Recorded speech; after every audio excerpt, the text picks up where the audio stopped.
चलो, तो मुद्दा है वनस्पतियों का वर्गीकरण। तो वनस्पति को का वर्गीकरण सबसे पहले पढ़ेंगे, तो उसके पहले हम पढ़े सजीवों का वर्गीकरण, है ना, सजीवों का वर्गीकरण। जब आप छोटी क्लास में थे तो सजीवों को दो ग्रुप में डिवाइड कर देते थे, दो समूहों में विभाजित होते थे, प्राणी और वनस्पति। बड़े ही आसानी से आप दो तरह से वर्गीकृत कर देते थे, प्राणी किसे कहते हैं और वनस्पति किसे कहते हैं, है ना। फिर प्राणियों के क्या क्या क्वालिटीज होती हैं, वनस्पतियों की क्या क्या क्वालिटीज होती हैं, ये सब हमने छोटी क्लास में पढ़ी हुई है। लेकिन अब हम सजीवों के एक अलग तरीके से वर्गीकृत करेंगे, और जिसका आधार होगा केंद्रक की उपस्थिति।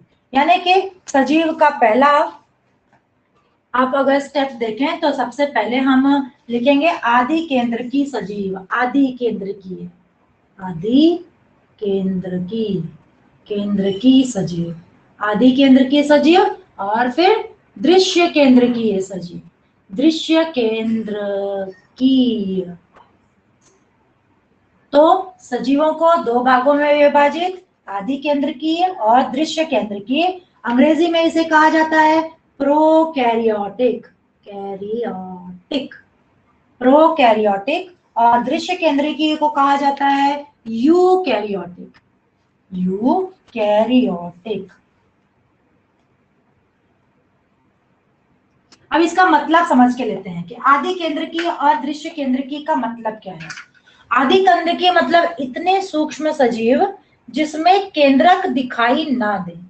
जैसे एक कोश के जीवाणु, विषाणु, ऐसे छोटे छोटे जो जीव होते हैं जिसके अंदर, जिनकी कोशिकाओं में केंद्रक दिखाई ना दे। अब कोशिका क्या होती है ये तो आपको पता ही होगा कि कोशिका एक इकाई है जिसकी वजह से सजीवों की निर्मित होती है। ये एक कोशिका प्राणी कोशिका भी होती है, वनस्पति भी कोशिका भी होती है ना। वनस्पति कोशिका के से वनस्पतियों की निर्मित होती है और प्राणी कोशिका से क्या होता है, प्राणियों की निर्मित होती है।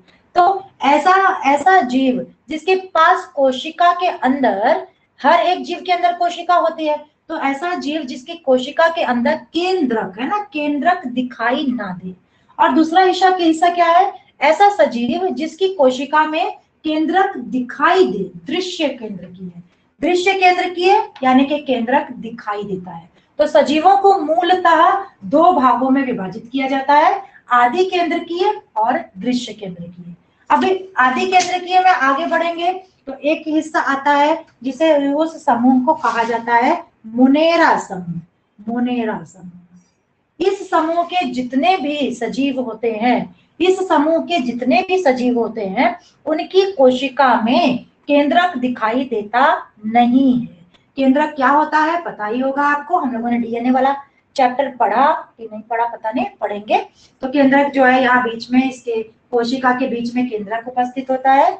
अब आदि केंद्र की सजीव यदि है तो उसमें, इसमें ये केंद्रक दिखाई देगा नहीं, और ऐसे समूह को हम क्या कहते हैं, मोनेरा समूह। उसके बाद दृश्य केंद्र की बात करें तो दृश्य केंद्र को फिर से दो भागों में डिवाइड किया जाता है, फिर से दो भागों में डिवाइड किया जाता है, जिसमें पहला नाम है प्रोटिस्टा, प्रोटिस्टा का समूह। मतलब प्रोटिस्टा समूह के सजीव जिसमें केंद्रक दिखाई देता है, और उसके साथ साथ में, नहीं पहले क्या है, एक कोशिकीय ना, एक कोशिकीय, कोशिकीय।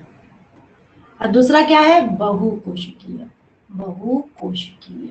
शब्द से ही पता होगा आपको, एक कोशिकीय मतलब ऐसे जीव जिसमें केवल एक कोशिका होती है और उस कोशिका में केंद्रक दिखाई देता है, और ऐसे जीव जिसमें ढेर सारी कोशिकाएं होती हैं और उसमें केंद्रक दिखाई देता नहीं है, तो बहुकोशिकीय। अब आगे बढ़ते हैं, इस एक कोशिकीय को प्रोटिस्टा समूह कहते हैं, प्रोटिस्टा समूह कहा जाता है। तो मोनेरा समूह जिसमें केंद्रक होता तो है लेकिन वो दिखाई नहीं देता। प्रोटिस्टा समूह क्या होता है, एक कोशिकीय सजीव होता है जिसमें केंद्रक होता है और दिखाई देता है।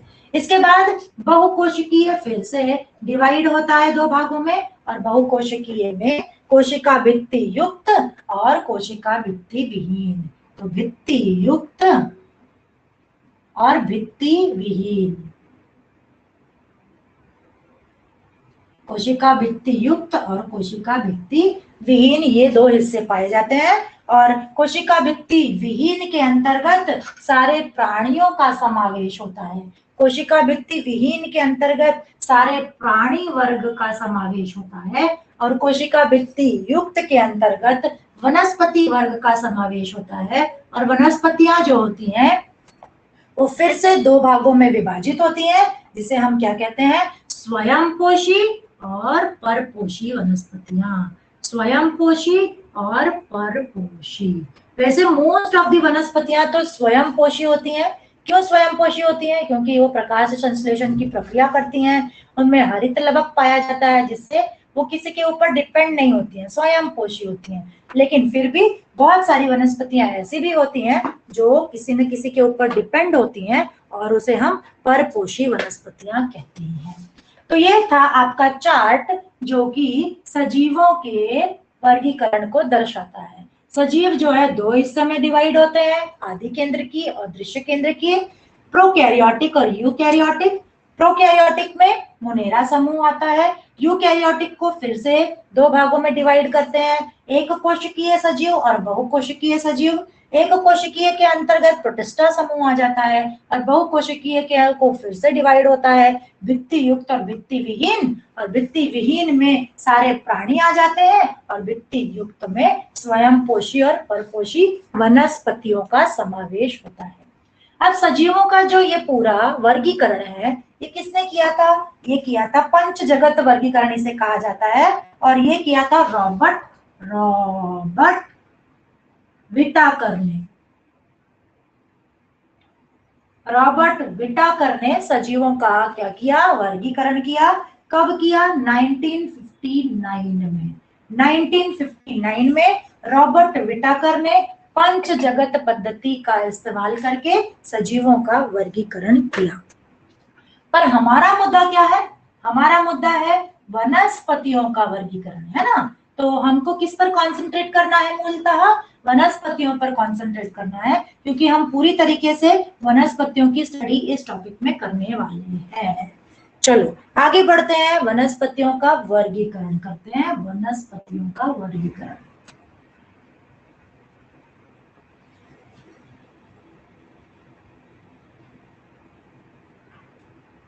ठीक है। अब किसी भी चीज का वर्गीकरण करना होता है तो हमने तत्वों का वर्गीकरण भी पिछले चैप्टर में आगे चलकर हम पढ़ेंगे। तत्वों का वर्गीकरण कैसे करेंगे, उनके ढेर सारे गुणधर्म होते हैं, उनको आधार मानकर हम वर्गीकरण करते हैं। अब यदि आपकी क्लास का वर्गीकरण, आप क्लास में अगर बैठे हो और आपकी क्लास को वर्गीकृत करना होगा, तो हमारा पहला आधार क्या होगा? लड़कियों को एक तरफ बिठा लेंगे, लड़कों को एक तरफ बिठा लेंगे। तो एक आधार क्या होगा? लिंग का आधार होगा, है ना। लिंग का आधार लेकर हम गर्ल्स बॉयज को अलग अलग कर लेंगे।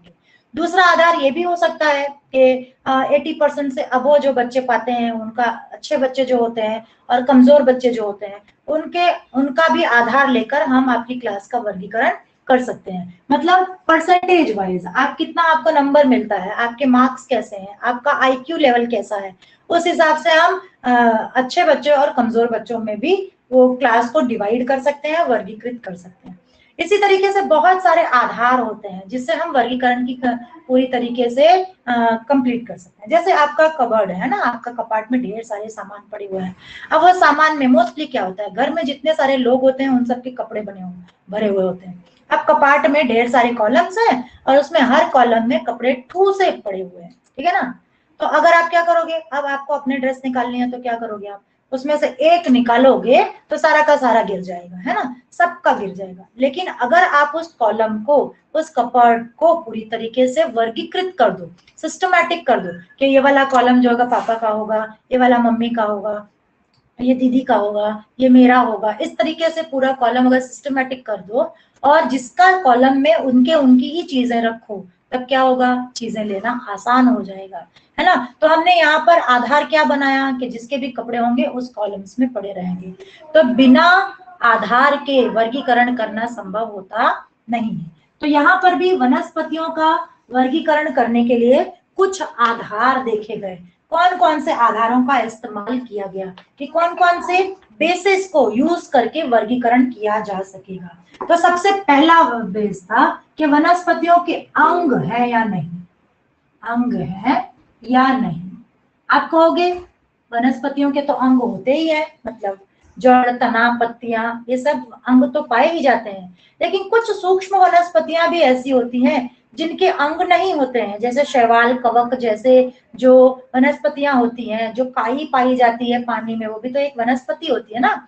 वो सारे के तो अंग, जड़, तना, पत्तियां दिखाई नहीं देते। तो उस आधार पे भी अंग वनस्पतियों के अंग है या नहीं, इस ये आधार होगा क्या करने के लिए, वर्गीकरण करने के लिए।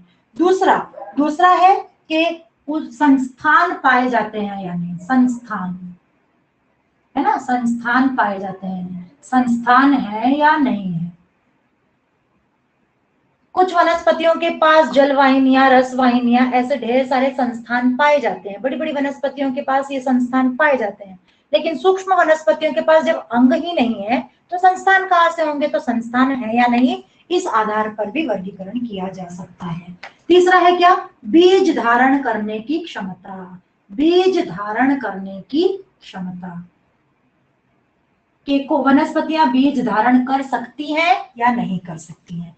तीसरा है, यदि बीज धारण कर सकती हैं तो बीज जो है वो आवृत्त बीज है, यानी कि ढका हुआ है या आवरण रहित है। तो बीज जो है वो आवृत्त बीजी है या अनावृत्त बीजी है। ठीक है, ये भी एक आधार हो सकता है। ऐसे ही कुछ और आधार हैं, जैसे कि जो बीज है वो एक बीज पत्री है या द्विबीज पत्री है, बीज पत्री या द्विबीज पत्री, फल फूल लगते हैं या नहीं, ये सारे फल फूल क्या हो जाएंगे, अंगों के अंतर्गत आ जाएंगे। ऐसे कुछ क्या है, आधार हैं जिनका उपयोग करके क्या किया जा सकता है, वनस्पतियों का वर्गीकरण किया जा सकता है और किया गया। ठीक है, तो चलो देखते हैं वनस्पतियों के वर्गीकरण में।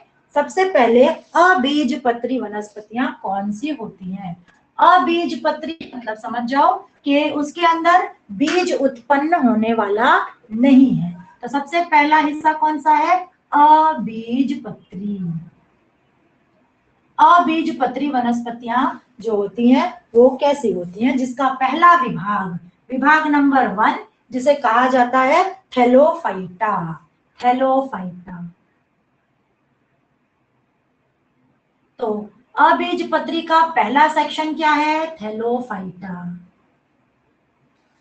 अब थैलोफाइटा समूह की वनस्पतियां जो होती हैं उनकी क्या विशेषताएं होती हैं, क्या होता है उसमें, क्या ऐसी चीज होती है जो कि विशेषताओं के अंतर्गत आएंगी।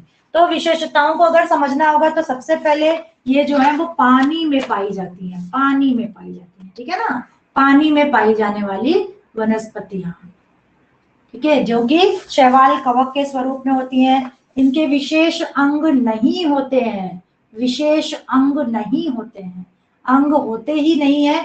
थैलोफाइटा समूह के वनस्पतियों में विशेष अंग नहीं पाए जाते हैं। इन वनस्पतियों को हम क्या कहते हैं, शैवाल कहते हैं, शैवाल, अलगे जिसे कहा जाता है, या फिर कवक के स्वरूप की वनस्पतियां होती हैं। ये वनस्पतियां एक कोशिकीय भी होती हैं और बहुकोशिकीय भी होती हैं। एक या बहुकोशिकीय भी ये वनस्पतियां पाई जाती हैं, एक कोशिकीय या बहुकोशिकीय भी पाई जाती हैं। मतलब बहुत सूक्ष्म होती हैं जो दिखाई भी ना दे, लेकिन बहुत सारी ऐसी वनस्पतियां भी हैं इस समूह की जो दिखाई देती हैं। ठीक है, तो एक कोशिकीय भी होती है और बहुकोशिकीय होती है। कुछ जो होती है खारे पानी में पाई जाती हैं और कुछ जो होती है वो मीठे पानी में भी पाई जाती हैं, खारे पानी में या मीठे पानी में, दोनों तरह के पानी में ये वनस्पतियां पाई जाती हैं। थैलोफाइटा, थैलोफाइटा समूह की वनस्पति की कुछ विशेषताएं लिखो, प्रश्न आपको पूछा जाता है। तो ये पानी में पाई जाने वाली वनस्पतियां हैं, इनके विशेष अंग नहीं होते हैं, इन्हें हम शैवाल कहते हैं, ये एक कोशिकीय या बहुकोशिकीय होती है, ये खारे पानी या मीठे पानी में पाई जाती है। ठीक है, इनका समावेश फफूद भी, फफूद है ना, फफूदी जिसे कहते हैं, क्योंकि तो कवक के अंतर्गत होता है, वनस्पति भी इसी समूह की होती है। तो उदाहरण क्या होगा ऐसी वनस्पतियों के, स्पाइरोगायरा, स्पाइरोगायरा, ठीक है, स्पाइरोगायरा जो होती हैं वो कहाँ पाई जाती है, किस समूह में होती है? थैलोफाइटा। स्पाइरोगाइटा के साथ साथ अल्फा, कारा ऐसी यहाँ भी जो थैलोफाइटा इस समूह के अंतर्गत आती है। ये स्पाइरोगाइटा है कि आकृति अक्सर एग्जाम में पूछी जाती है, नामांकित आकृति बनाओ, तो आपकी किताब में स्पाइरोगाइटा की आकृति पूरी तरह से बनाकर दी गई है, तो आपको आकृति की को प्रैक्टिस करनी है। ठीक है, तो पूछने क्या आपको थैलोफाइटा के वनस्पतियों की विशेषताएं लिखना। अगर 3 नंबर तो 6 विशेषताएं है लिखना है, और यदि 2 नंबर है तो इनमें से कोई 4 विशेषताएं लिखकर उदाहरण आपको स्पष्ट करना होगा। चलो आगे बढ़ते हैं। वनस्पतियों के वर्गीकरण के अबीजपत्री में अगला समूह कौन सा है? तो थैलोफाइटा इस समूह को समझा हमने। अगला समूह हमारा कौन सा है? ब्रायोफाइटा। ठीक है ना, विभाग 2, विभाग 2 है ब्रायोफाइटा। देखते हैं ब्रायोफाइटा इस समूह की वनस्पतियों के क्या गुणधर्म होते हैं, क्या विशेषताएं होती है। ठीक, चलो देखते हैं। तो ब्रायोफाइटा इसे हम उभयचर वनस्पतियां कहते हैं। उभयचर समूह में, उभयचर इस शब्द से आप वाकिफ होंगे। उभयचर यानी कि ऐसा जीव जो पानी और जमीन दोनों पर रह जाए। जैसे मेंढक को हम उभयचर प्राणी कहते हैं, जो जमीन पर और पानी में दोनों जगह रहता है। तो ब्रायोफाइटा वनस्पतियां भी जमीन और पानी दोनों जगह पाई जाती हैं। ये नम मिट्टी में पाई जाती हैं। देखें तो नम मिट्टी है ना, पानी के साथ साथ नम मिट्टी की आवश्यकता इनको होती है। इसके साथ साथ में ये निम्न स्तरीय बहुकोशिकीय और स्वयं पोषी होती है। निम्न स्तरीय यानी कि छोटी छोटी होती है। निम्न स्तरीय बहुकोशिकीय, बहुकोशिकीय मतलब ढेर सारी कोशिकाएं इसमें होती हैं, और निम्न स्तरीय बहुकोशिकीय और स्वयं पोषी होती हैं, किसी के ऊपर आधारित नहीं होती। स्वयं पोषी वनस्पतियां होती हैं, अपना भोजन स्वयं बनाती हैं। तो उभयचर होती है, नम मिट्टी में पाई जाती है, निम्न स्तरीय बहुकोशिकीय और स्वयं पोषी होती है। साथ साथ में इसकी रचना जो है वो रिबन यानी कि फीते के आकार की होती है। फीते के आकार की, फीते का आकार होगा। साथ साथ में लंबी होती है। इसमें जड़ तना पत्तियां बिल्कुल पाई नहीं जाती, जड़ तना पत्तियां नहीं होती हैं। जड़ तना पत्तियां बिल्कुल भी पाई जाती नहीं है। लेकिन इन जड़ तना पत्तियों के जैसी रचना होती है। ध्यान रखो, जड़ तना पत्तियां पाई जाती नहीं, लेकिन इन जड़ तना पत्तियों जैसी रचना पाई जाती है। ऐसे छोटे ऐसे अंग पाए जाते हैं जो देखने में ऐसे लगते हैं कि वो जड़ तना पत्तियां ही हैं, लेकिन जड़ तना पत्तियों जैसी रचना पाई जाती है, लेकिन वो असल में जड़ तना पत्तियां होती नहीं है। मतलब इन वनस्पतियों में अंग पाए जाते नहीं है, लेकिन उन अंगों की तरह छोटी छोटी ऐसी रचना होती है, लेकिन वो वास्तविक रूप से जड़ तना पत्तियां होती नहीं है। इन रचना को हम क्या कहते हैं? मूलाभ कहते हैं। ये जो रचना पाई जाती है इसे हम क्या कहते हैं? मूलाभ कहते हैं। उदाहरण देख लेते हैं। उदाहरण के स्वरूप में फ्यूनेरिया। फ्यूनेरिया ये एक ऐसी वनस्पति जो ब्रायोफाइटा समूह में पाई जाती है। फ्यूनेरिया, एंथ्रोसिस और रिक्सिया। इनके आकृतियों को देखो आप पेज नंबर 77 पर। ये आकृतियां अगर आप देखोगे तो इन आकृतियों को देखकर आपको लगेगा कि इसमें तो जड़ तना पत्तियां हैं, है ना। जब आप फ्यूनेरिया को देखो तो छोटे छोटे मूलाभ दिखाई दे रहे हैं, छोटे छोटे जड़ जैसे आकार दिखाई दे रहे हैं, लेकिन फिर कहें कि वो जड़ नहीं होती हैं, ये पत्तियां नहीं होती, पत्ती जैसे भाग होते हैं और ये जड़ जैसा दिखाई देता है, लेकिन असल में जड़ तना पत्तियां इसमें पाई जाती नहीं है। मार्केंशिया में भी देखो पत्ती जैसे भाग दिखाई देते हैं, लेकिन वो पत्तियां होती नहीं है। ठीक है, तो ब्रायोफाइटा वनस्पति की विशेषताएं 6 विशेषताएं। उभयचर वनस्पतियां होती हैं पूरी तरह से, नम मिट्टी में पाई जाती हैं, निम्न स्तरीय बहुकोशीय और स्वयं पोषी होती हैं, फीते जैसे आकार होते हैं इसके, और जड़ तना पत्तियां नहीं होती हैं, लेकिन जड़ तना पत्तियों जैसी रचना पाई जाती है, जिसे मूलाभ कहते हैं। ठीक है, उदाहरण के स्वरूप में मार्केशिया,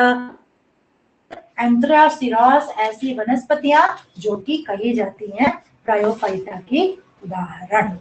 तो ये था वनस्पतियों के वर्गीकरण के अबीजपत्री हिस्से का सेकंड सेक्शन, विभाग 2, जो कि ब्रायोफाइटा कहलाता है। तो पहला कौन था? थैलोफाइटा।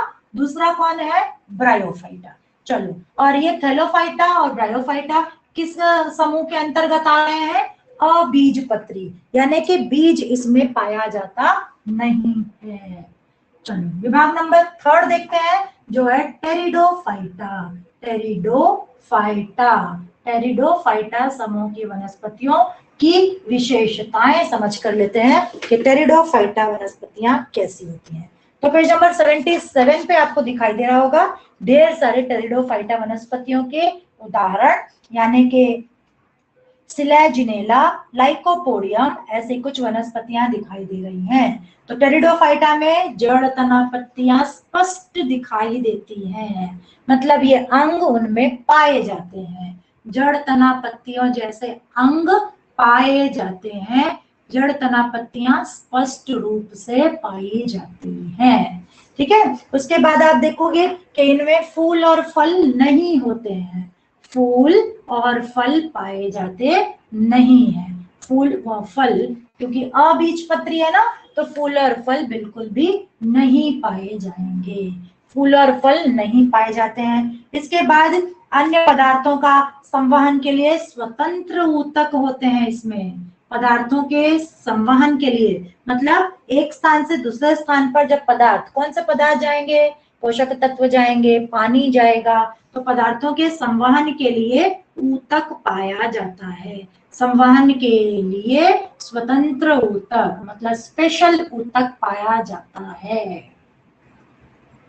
ठीक है, तो स्वतंत्र ऊतक पदार्थों के संवहन के लिए पाए जाते हैं, और इनका प्रजनन जो होता है, प्रजनन जो होता है वो पत्तियों के निचले हिस्से में, पत्तियां होती है ना ऐसी, पत्तियां ऐसी होती है, ये पत्तियों का बाहरी हिस्सा होती है, और अगर पत्तियों को बैक साइड कर दोगे तो उसमें उभार होता है, तो ये पत्तियों का पीछे का हिस्सा होता है। तो इनके प्रजनन के अंग जो होते हैं, प्रजनन के लिए इधर बीजाणुधानी होती है, ये पत्ती का आगे का हिस्सा होता है और ये पीछे का हिस्सा होता है। पीछे के हिस्से पर क्या पाया जाता है? ऐसे बीजाणुधानी पाई जाती है, जो प्रजनन के अंग कहलाते हैं, यानी कि वनस्पतियां नए, इन बीजाणुओं द्वारा वनस्पतियां, नई वनस्पतियों का उद्गम होता है।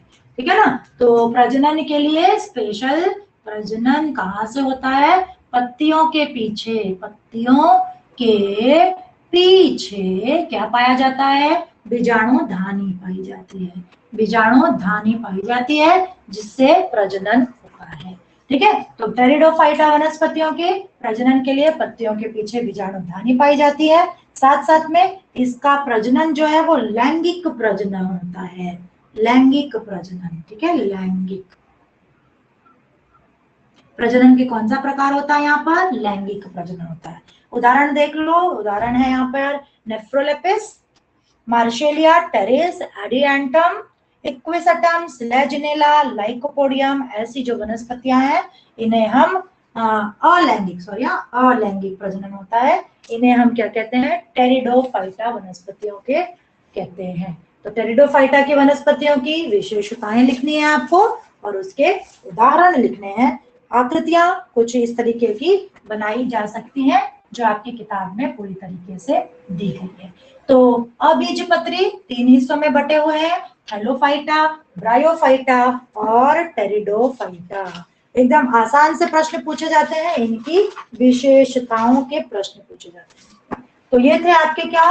अबीजपत्री वनस्पतियां, जो 3 हिस्सों में बटी थी, थैलोफाइटा, ब्रायोफाइटा और टेरिडोफाइटा। अब आता है क्या, किसकी बारी? अब आती है बीजपत्री वनस्पतियां, मतलब ऐसी वनस्पतियां जिनमें बीज पत्र पाए जाते हैं। तो बीज पत्र यानी बीज होंगे तभी तो बीज पत्र पाए जाएंगे ना, तो ऐसी वनस्पतियां मतलब बड़ी वनस्पतियां होंगी जिनके बीज पाए जाते हैं, तो बीजपत्री वनस्पतियां। अब इस बीजपत्री वनस्पतियों को 2 भागों में विभाजित किया गया।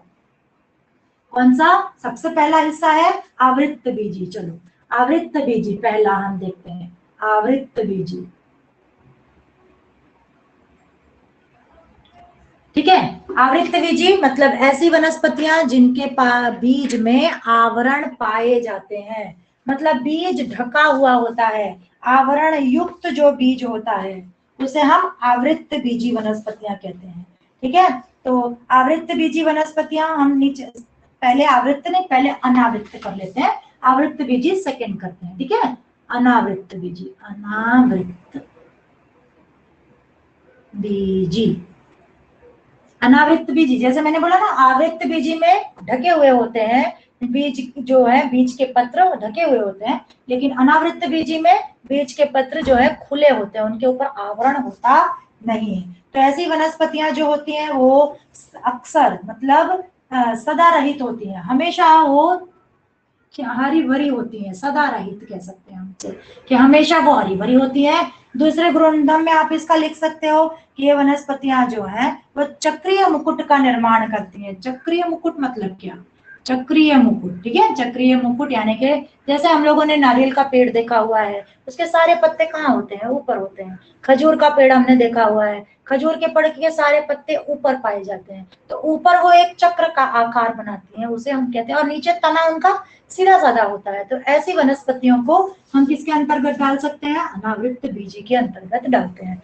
मतलब कि ऐसी वनस्पतियां जिनका ऊपर ही सारा हिस्सा होता है और नीचे तना सीधा सीधा पाया जाता है, उसे हम चक्रीय मुकुट कह रहे हैं। ठीक है, इनमें नर व मादा के अंग एक ही वृक्ष में परंतु अलग अलग बीजाणुपण पे होते हैं। वृक्ष एक ही होता है, नर और मादा के लिए वृक्ष एक ही होता है, लेकिन अलग अलग अंग होते हैं। वृक्ष एक परंतु अंग अलग अलग, परंतु अंग जो होते हैं वो अलग अलग। ठीक है, वृक्ष एक ही होता है परंतु अंग अलग अलग होते हैं। इनके बीज जैसा हमने देखा कि आवरण रहित होते हैं और ये फल धारण नहीं करता है, फल धारण नहीं करता है। तो ऐसी वनस्पतियां जो होती हैं जो आवृत्त बीजी होती हैं वो फल धारण नहीं करते हैं। उदाहरण देख लो यहाँ पे, साइकस है, पीसिया है, यूजा, पाइनस, ऐसी वनस्पतियां जो होती हैं उनका समावेश अनावृत्त बीजी के अंतर्गत आता है। चलो आगे देखते हैं। आवृत्त बीजी जैसा में हम कह रहे हैं कि इनके प्रजनन के अंग, यहीं पर लिख देती हूँ मैं, प्रजनन के अंग कौन होता है? फूल होता है। फूल जो होता है इनका प्रजनन अंग होता है, प्रजनन का अंग होता है फूल।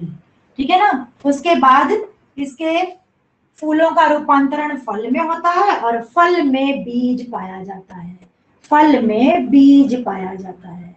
ठीक है, फल में बीज पाया जाता है और ये बीजों पर आवरण होता है, क्योंकि ये आवृत्त बीजी है ना, तो आवरण भी होता है, बीजों पर आवरण पाया जाता है, या हम कह सकते हैं इस पर आवरण होता है। और बीज जो है दो भागों में विभाजित हो सकता है, दो भागों में विभाजित हो सकता है। बीज जो है वो दो भागों में विभाजित हो सकता है, मतलब द्विदल वनस्पतियों का समूह। जैसे चना होता है ना, कैसे दो भागों में विभाजित हो सकता है, चना फूल जाता है कि दो दाल बनती है, उसके ऊपर आवरण होता है। इसी तरीके से मूंग होता है, मूंग को भी आप भिगा दो तो उसके दो दल पाए जाते हैं और उसके ऊपर ग्रीन कलर का आवरण होता है। तो जो आवरण होता है ऐसी वनस्पतियों को हम आवृत्त बीजी वनस्पतियां कहते हैं। चलो, आवृत्त बीजी वनस्पतियों को आप देखोगे पेज नंबर 79 पर दो हिस्सों में विभाजित किया गया है, द्विबीजपत्री और एक बीजपत्री।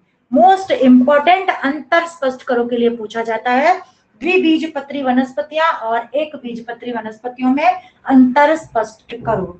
तो द्विबीजपत्री वनस्पतियों में दो बीज पाए जाते हैं, मूसला जड़ें पाई जाती हैं, तना बहुत मजबूत और सख्त होता है जैसे बरगद का पेड़ होता है। उसी तरीके से पत्तियों में जालीदार विन्यास पाया जाता है। जालीदार विन्यास मतलब क्या होता है? पत्तियों में ये जो जाली पाई जाती है, बारीक बारीक बारीक बारीक ये तने पाए जाते हैं ना, इसके अंदर फिर इसको भी अलग अलग डिवाइड किया हुआ होता है, तो उसे हम जालीदार विन्यास कहते हैं। और फूल जो है वो 4 या 5 भागों वाला चतुर्भागी और पंचभागी होता है। देखो, फूल जो होता है, फूल ये 4 हिस्से, 4 पंखुड़ियां जो होती हैं उसे हम चतुर्भागी कहते हैं। 5 पंखुड़ियां होंगी किसी फूल में तो उसे हम पंचभागी कहते हैं। और कुछ फूल कैसे होते हैं जिसमें 3 ही पंखुड़ियां पाई जाती हैं, इसे हम तीन भागी फूल कहते हैं। तो देखते हैं, तो द्विबीजपत्री देखा, और एक बीजपत्री कैसा होता है? एक बीजपत्री में क्या बीज, एक ही बीज पत्र पाया जाता है। जड़ें जो होती हैं उसकी तंतुमय और रेशेदार होती हैं। अब यहाँ पे मूसला जड़ें है ना, मूसला जड़ें आपने पढ़ी होगी। मूसला जड़ें मतलब एक ही जड़, एक ही जड़ जो पूरी तरीके से जमीन में पूरी तरीके से ऐसे होती है। और जब हम कहें कि जड़ें तंतुमय और रेशेदार और तंतुमय जड़ें कैसी होती है? ये आपकी जमीन है, ये आपकी जमीन है, अब यहीं से रेशे उत्पन्न होने लगते हैं, ऐसे रेशे उत्पन्न होने लगते हैं, ठीक है ना। तो ऐसे जड़ों को हम तंतुमय और रेशेदार कहते हैं। और एक एक आधार मिलता है ऐसा, और उसके बाद ऐसे ऐसी जड़ें जब उत्पन्न होती है तो इसे हम क्या कहते हैं? मूसला जड़ें कहते हैं। और इसे हम क्या कहते हैं? तंतुमय और रेशेदार जड़ें कहते हैं। तो जो एक बीजपत्री वनस्पतियां होती हैं उनकी जड़ें तंतुमय और रेशेदार होती हैं, और जो द्विबीजपत्री वनस्पतियां होती हैं उनकी जड़ें कैसी होती है? मूसला जड़ें होती है, ठीक है। उसके बाद खोखला होता है तना, जैसा हमने देखा बरगद के पेड़ का तना कैसे एकदम मजबूत होता है, लेकिन बांस का पेड़ हो या केले का पेड़ हो उसका तना जो होता है वो खोखला होता है। तो जो एक बीजपत्री वनस्पतियां होती हैं उनके तने जो होते हैं वो खोखले होते हैं। उसके बाद उनके पत्तियों में समांतर शिराविन्यास पाया जाता है। समांतर, जैसे मैंने अभी बताया ना, जालीदार मतलब एक के अंदर ऐसा ऐसा, लेकिन जो एक बीजपत्री तो उसमें ऐसे समांतर रेखाओं में शिराविन्यास पाए जाते हैं, ठीक है। दो शिराओं के बीच समांतर रेखाएं पाई, इसके अंदर ऐसे ऐसे बीच बीच में ये सारी चीजें नहीं होती हैं। मतलब जो द्विबीजपत्री होती है उसमें जालीदार शिराविन्यास होता है और एक बीजपत्री में समांतर शिराविन्यास होता है। इसी तरीके से फूल जो होते हैं वो कैसे होते हैं? त्रिभागी होता है, बताया मैंने अभी, फूल के 3 ही पंखुड़ियां उनमें पाई जाती हैं, तो त्रिभागी फूल पाए जाते हैं। तो ऐसे 5 मुद्दे हैं, 5 मुद्दे हैं एक बीजपत्री और द्विबीजपत्री वनस्पतियों के अंतर के स्वरूप में। तो इस 5 में से कोई 4 आपको याद रखना है और 2 नंबर के प्रश्न ये पूछे जाते हैं। तो इस तरीके से आपने देखा ये वनस्पतियों का वर्गीकरण, जिसमें हमने अबीजपत्री वनस्पतियां देखी, जिनको 3 समूहों में बांटा, हेलोफाइटा, ब्रायोफाइटा और टेरिडोफाइटा। और उसके बाद बीजपत्री वनस्पतियां देखी हमने, आवृत्त बीजी और अनावृत्त बीजी। छोटा सा पार्ट था जिसमें हमने वनस्पतियों के वर्गीकरण को समझा। इसके प्रश्नोत्तर आप साइंस 2 की नोटबुक में लिखोगे, और लिखकर, जैसा आपको पता होगा कि शुक्रवार और शनिवार को आपको ये क्वेश्चन आंसर लिखकर अपलोड करने होते हैं आपके ग्रुप में। अभी तक मुझे पहले पार्ट का आज हमने कंप्लीट किया, साइंस 1 का पहला पार्ट। तो साइंस 1 का पहला पार्ट आप फटाफट कंप्लीट करके अगले फ्राइडे सैटरडे, और साइंस 2 का पहला पार्ट आप कंप्लीट करके आप अगले फ्राइडे सैटरडे ये दोनों चैप्टर कंप्लीट करके, एक साइंस 1 एक साइंस 2, आप क्या करोगे? ग्रुप में अपलोड करोगे।